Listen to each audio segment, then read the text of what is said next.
It's really important that every time you study, you're making the most of the time that you're spending. And one of the ways to do that is make sure that you take a chance to lock in what you learn. And there are five major things that you want to do with regard to this. First off, if you're studying the game section or the analytical reasoning, after you finish each game, pause for a minute and ask yourself, what did I learn from this? What are my takeaways? What are the things that I can see on this that I either did well, that I want to carry forward into future games, or what did I miss that I maybe want to start doing the next time that I do a game like this?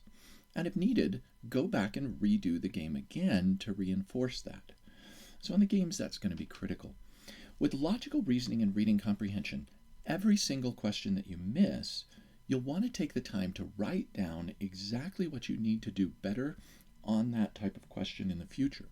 If it was that you missed a particular word, make sure that you jot that down so that you're less likely to miss that kind of a word in the future.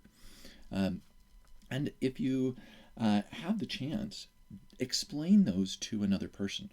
This is especially helpful on the games section. If you have a game that gives you trouble, teaching it to someone else will really reinforce some of the best ways of doing it.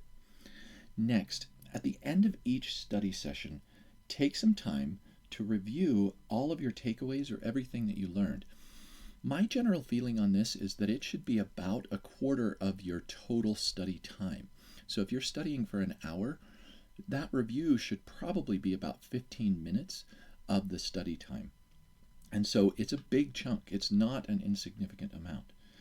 The last thing is, be sure that you start your next study session by reviewing what you learned the previous day. Over and over, we come back to data that points to the fact that review and self-quizzing are really the strongest tools. And so those are the critical features. Now, if you want to learn a little bit more about how to maximize what you're learning, there's a fantastic book called Make It Stick. Again, that's Make It Stick.